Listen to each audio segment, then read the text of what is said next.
माता सती परीक्षा लेने गई भगवान श्री राम की, तो उन्होंने सीता माँ का स्वरूप धारण कर लिया और जाके आगे आगे चलने लगी। लक्ष्मण जी ने देखा, लक्ष्मण जी को आश्चर्य हुआ, बोले भैया माता श्री, परंतु राम जी तो अंतर्यामी, उन्होंने देख लिया और उन्हें प्रणाम किया कि हे माँ आप अकेले कैसे, बाबा महादेव कहाँ गए। यह देख करके सती जी आश्चर्यचकित हुई, समझ गई ये कोई साधारण राजकुमार नहीं, ये तो जगत पिता परमात्मा है, ये तो सच्चिदानंद है। और डर करके तुरंत उन्होंने हाथ जोड़ करके भगवान शिव का ध्यान किया है। जैसे भगवान शिव का ध्यान किया तो क्या देखती है कि चारों तरफ राम लक्ष्मण शत्रुघ्न सीता सब चारों भाई दिख रहे। कहीं कहीं तो दिखते हैं कि राम लक्ष्मण सीता चले जा रहे, जिधर देखती उधर। और जब भगवान शिव का दोबारा ध्यान किया, हे महादेव रक्षा करो, तो सभी गायब हो गए, ना वहां राम लक्ष्मण न सीता कोई नहीं। और माता सती भगवान शिव के पास आने लगी और मन ही मन सोच रही क्या कि मैंने निज अज्ञान कीन अपमाना, मैं शंकर कर कहा न माना। अरे मैंने महादेव का कहना नहीं माना और अपने अज्ञान कारण मैंने शिव जी का अपमान कर दिया। अहो मैं क्या करूं। जब आई तो भोलेनाथ ने पूछा, हे देवी कहो कैसी परीक्षा ली। देवी बोली, कछु न परीक्षा लीन गोसाई कीन प्रणाम तुम्हारी नाई। हे प्रभु मैंने कोई परीक्षा नहीं ली, मैंने तो आपकी तरह प्रणाम किया। बाबा बोले, अच्छा देवी आपने प्रणाम किया और भी मेरी तरह, अगर आप प्रणाम करना ही था तो यही कर लेती, वहां जाने क्या जरूरत थी। तो उन्होंने आंख बंद कर देखा, तब शंकर धर देखे ध्याना, सती जो कीन चरित्र सब जाना। भगवान ने ध्यान करके देखा तो सती माँ प्रभु की परीक्षा ले रही है, माता सीता का स्वरूप धारण किए। शंकर भगवान मन ही मन संकल्प लिए, करे तुमने मेरी माँ का स्वरूप धारण कर लिया, हे सती ऐसन सती भेंट मोहि नाही, शिव संकल्प कीन मन माहि। भोलेनाथ ने मन में संकल्प कर लिया क्या कि इस तन से मुझे सती जी से कभी भी भेंट नहीं होगा। और सती जी का त्याग करके भगवान शिव एकांत में जा करके बैठ के तप करने लगे। बोलो हर हर महादेव। भगवान शिव ने जब सती माँ का त्याग किया और त्याग करने के बाद तपस्या करने लगे, सती माता समझ गई, क्योंकि देवताओं ने जय जयकार लगाया। क्या कहा कि हे भोलेनाथ तुम्हारी जय हो, तुम्हारे जैसा भक्त नहीं हो सकता, तुम्हारे जैसा कोई प्रतिज्ञा नहीं कर सकता है।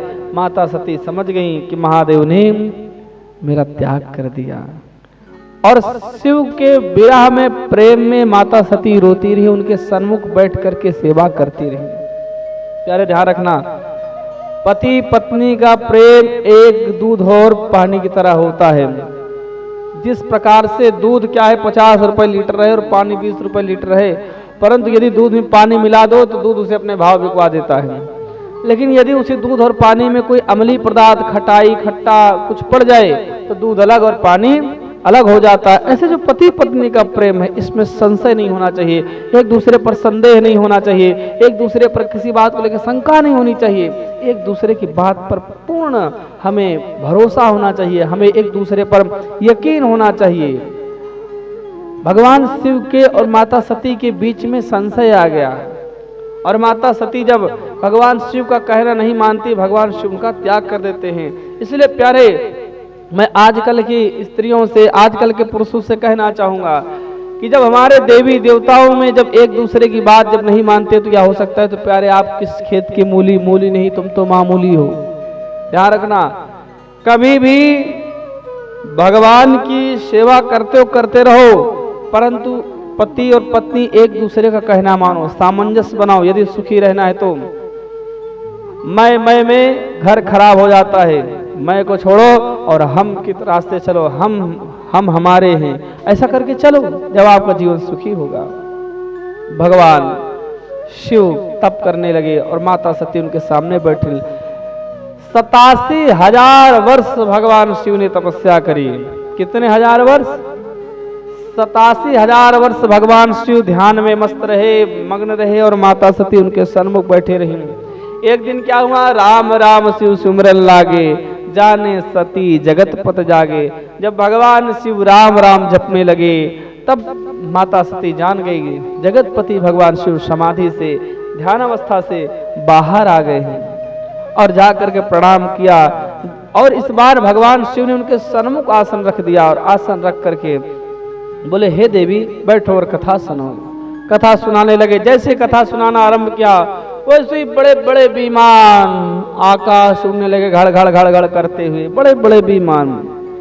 यह देख करके माता सती बोली प्रभु ये विमान कैसे? भगवान शिव बोलो देवी तुम चिंता मत करो, कथा सुनो, विमानों के चक्कर मत रहो। अक्सर यही होता है जब हम भगवान कथा सुनने लगते तो हमारे मन में नाना प्रकार की बातें, नाना प्रकार की चलने लगती हैं बातें।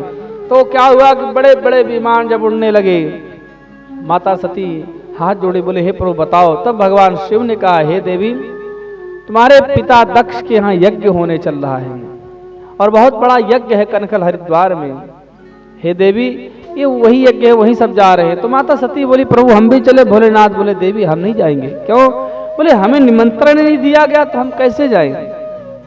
सती बोली ऐसा कैसे हो सकता है प्रभु, हमें निमंत्रण ना दिया हो सकता है कहीं रास्ते में रुक गया हो ना आया। बोले नहीं, अरे निमंत्रण भेजा होगा। भगवान बोले देवी निमंत्रण नहीं भेजा, नहीं तो हम चलते। और जो जाही बिना बुलाए भल नहीं बात हमारी नहीं, मेरे हिसाब से अच्छी बात नहीं है। बोलो हर हर महादेव। ध्यान रखना प्यारे, भगवान शिव शिक्षा दे रहे हैं बिना बुलाए किसी के यहाँ मत जाना। यदि आप बिना बुलाए किसी के यहाँ जाओगे तो अपमान झेलना पड़ेगा, आपको अपमानित होना पड़ेगा, दुखित होना पड़ेगा, संकटों में पड़ना पड़ेगा, लज्जित होना पड़ेगा। तो इसलिए ध्यान रखना कि बिना बुलाए किसी के यहाँ जाना मत। जो जाए बिना बुलाए भले नहीं बात हमारी नहीं, मेरे हिसाब से ठीक बात नहीं है। सती कहती है प्रभु क्यों नहीं चलेंगे, आप हमें बताइए। तब भगवान शिव कहते हैं हे देवी सुनो, ये तुम्हारे पिता ने जो यज्ञ किया है ये मुझसे कुछ बदला चाहते हैं, वो अपने अपमान का बदला लेना चाहते हैं, जबकि हमने ऐसा करा नहीं है। उनका हमने कभी अपमान नहीं करा, लेकिन उनके मन में कोई गांठ बनी हुई है। माता सती कहती है प्रभु विस्तार से बताइए।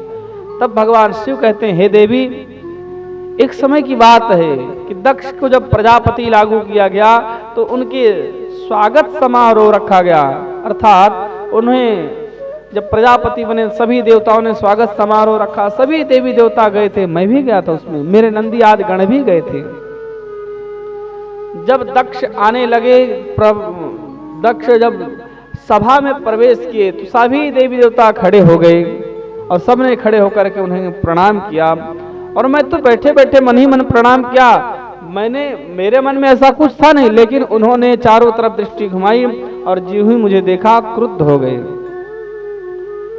और मंच पे पहुंचते ही उन्होंने उल्टा सीधा बोलना शुरू कर दिया और बोले क्या कि इस सभा में जब कोई सभ्यों की सभा हो उसमें कोई असभ्य व्यक्ति आकर बैठ जाता है तो पूरी की पूरी सभा खराब जाती है, पूरी की पूरी सभा की शोभा बिगड़ जाती है। एक भी असभ्य आदमी सभा को कुत्सित करने में, सभा को अभद्र करने के लिए काफी है, बहुत है। यह सुनकर के सभी देवता एक दूसरे को देखने लगे, भाई यहाँ पर असभ्य कौन है? तो दक्ष बोला असभ्य तो किसका इधर उधर देख रहे हो? ये शंकर मरकट लोचना जो बंदर की आंख वाला शंकर बैठा यही तो है। अरे भूत प्रेतों में रहता है, इसकी आदत भूत प्रेतों जैसी है, इसे पता ही नहीं किसका आदर करना चाहिए, किसका मान करना चाहिए, किसका सम्मान करना चाहिए। जब इस तरह से बोल रहा था तो बीच में किसी ने कह दिया क्या कि जब तुम्हें शंकर भगवान में इतनी बुराई देख रही तो अपनी बेटी क्यों ब्याही? बोलो हर हर महादेव। जब इतनी बुराई दिख रही थी तो अपनी बेटी क्यों ब्याही? तो दक्ष बोला मैं, अरे कहाँ मेरी कमल लोचनी पुत्री और कहाँ है बबूल का पेड़, इस पे कहाँ मैं अपनी बेटी का विवाह करता?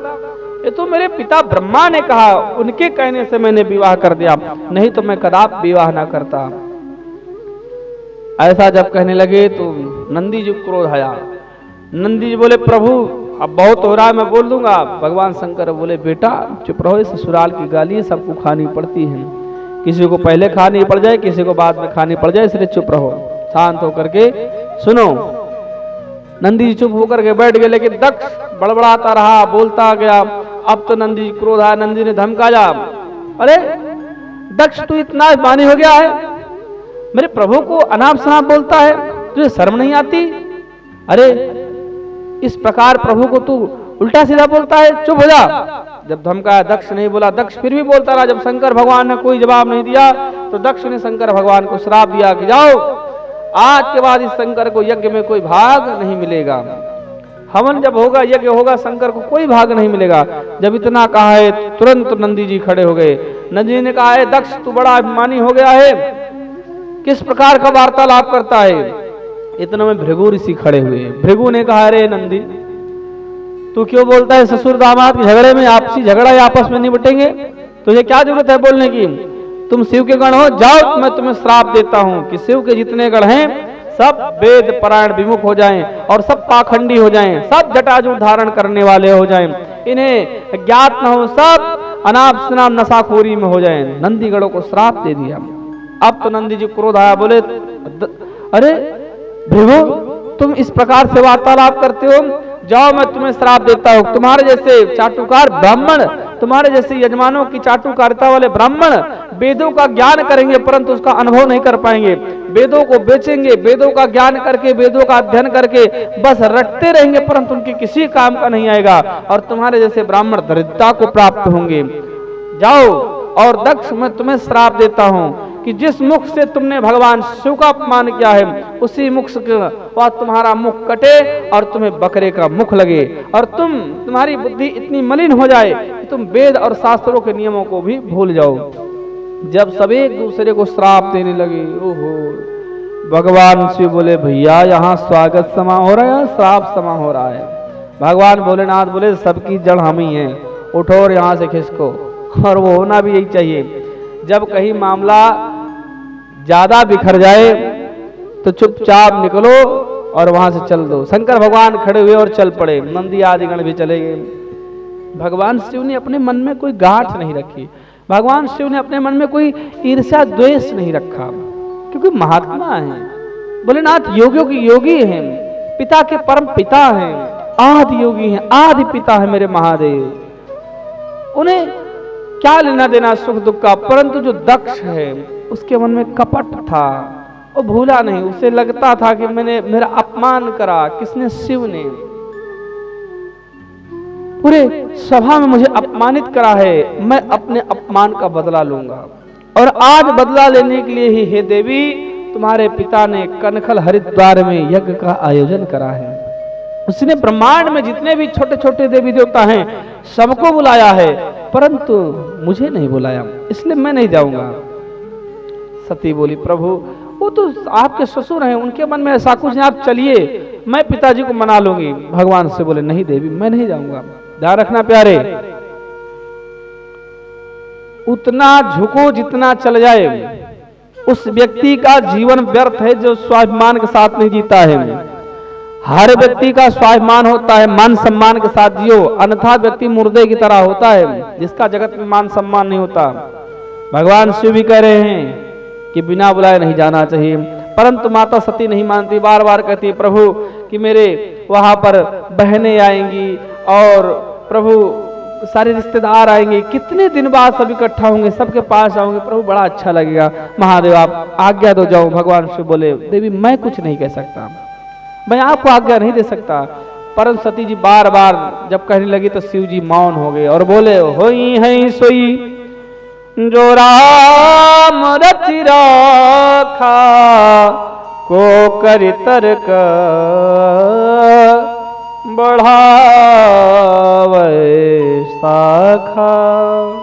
प्यारे, जब किसी को आप बार बार समझाओ और ना समझे तो बार बार उसे अब मत समझाओ।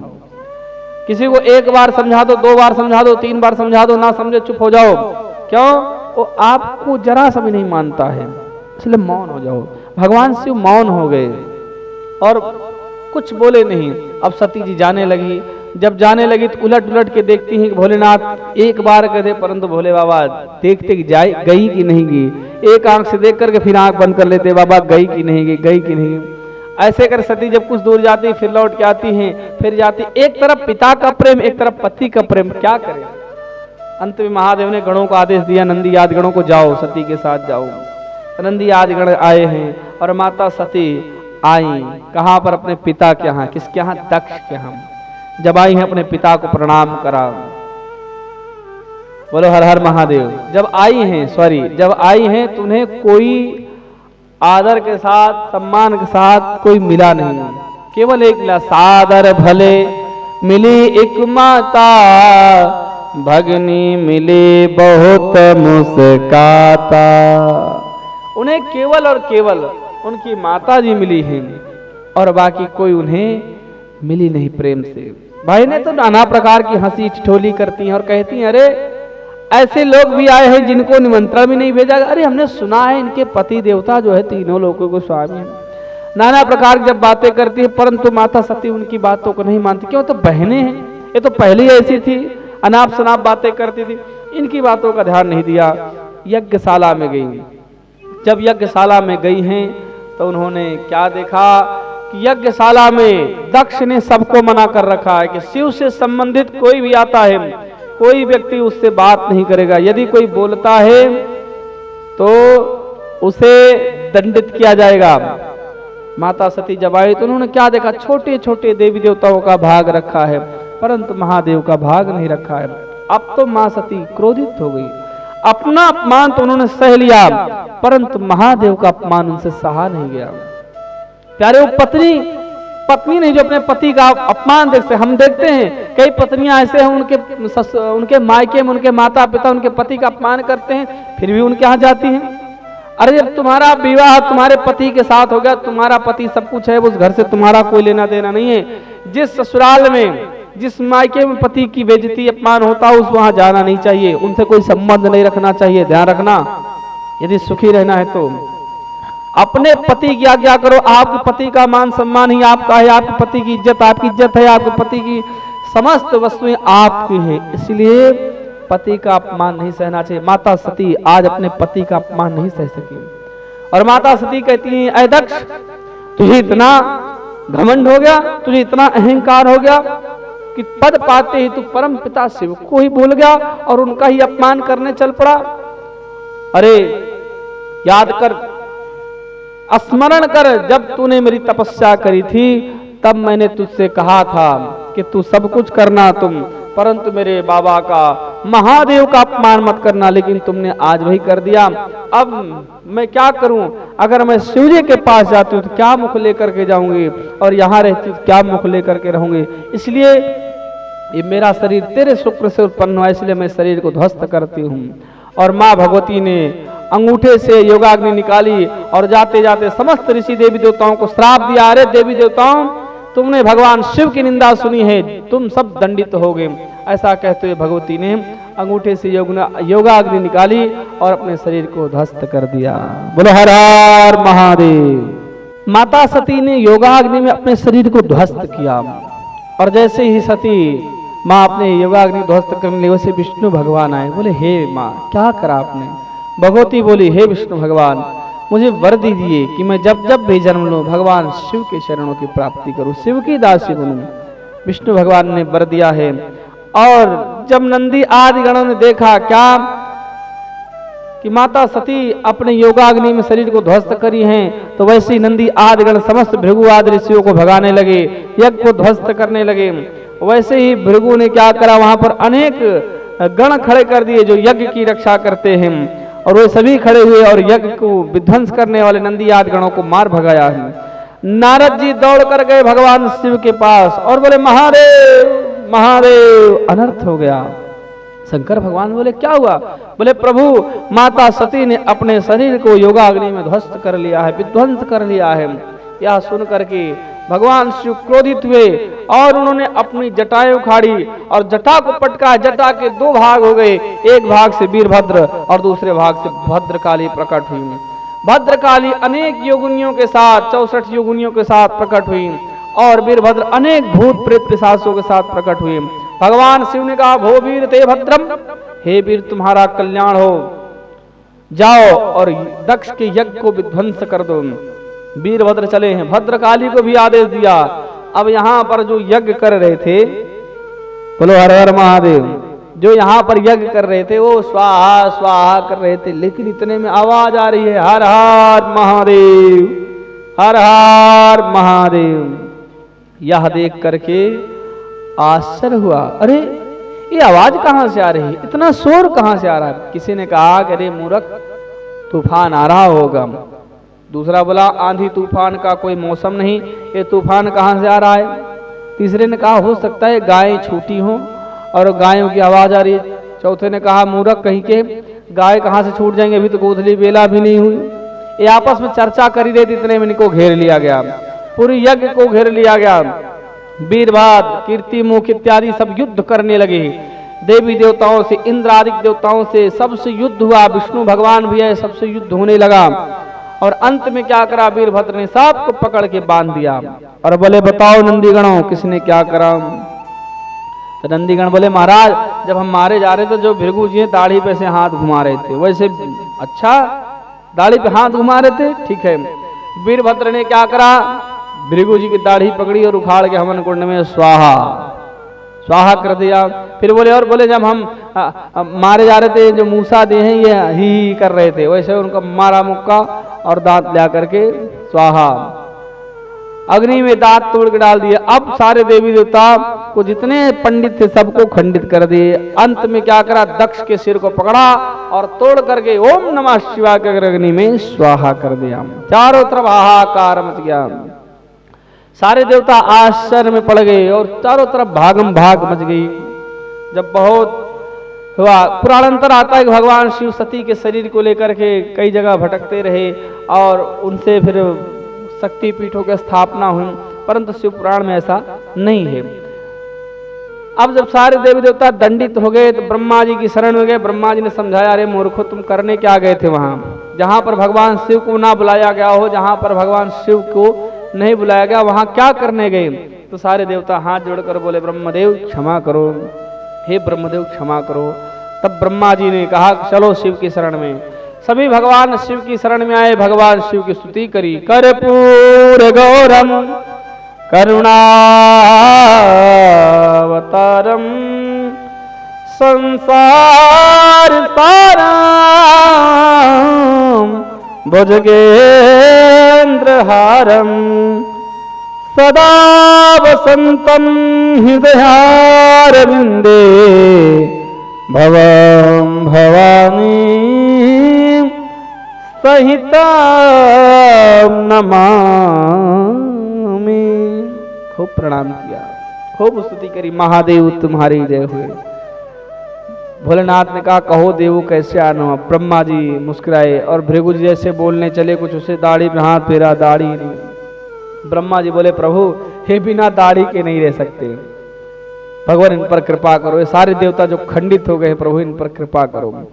महादेव बोले मैं क्या, बोले यज्ञ को सार्थक करो। भोलेनाथ ने कहा जब हमें कुछ मिलना ही नहीं तो यज्ञ को सार्थक क्या करूं।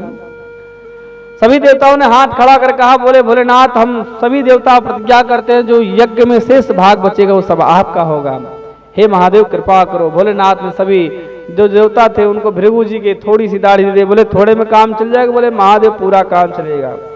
जो मूसा थे बोले क्या हुआ, बोले प्रभु मेरे दांत नहीं। भगवान ने कहा कोई बात नहीं, सत्तू घोल घोल के पियो। जो भग देवता थे उनके नेत्र फूट गए थे, भगवान शिव ने कहा आप मित्र की दृष्टि से देखोगे। सबको आशीर्वाद दिया। जब यज्ञ मंडप में आए तो भोलेनाथ ने कहा यजमान को बुलाओ। यजमान को लाएगा तो उसके धड़ ही नहीं, बोले धड़ कहाँ है, बोले प्रभु तो स्वाहा हो गया। भगवान शिव ने कहा जाओ धड़ लेकर आओ। तो नंदी जी ने जो श्राप दिया था उनके श्राप के कारण दक्ष को बकरे का सिर लगाया गया। बोलो हर हर महादेव। जब बकरे का सिर लगाया गया तो दक्ष ने अपनी भाषा बम बम करके स्तुति करी। इसलिए जो भोलेनाथ के भक्त होते हैं और शिव जी के मंदिर में जाकर कहते हैं बम भोले, तो महादेव को ससुर जी की याद आ जाती है और भगवान हंस देते हैं।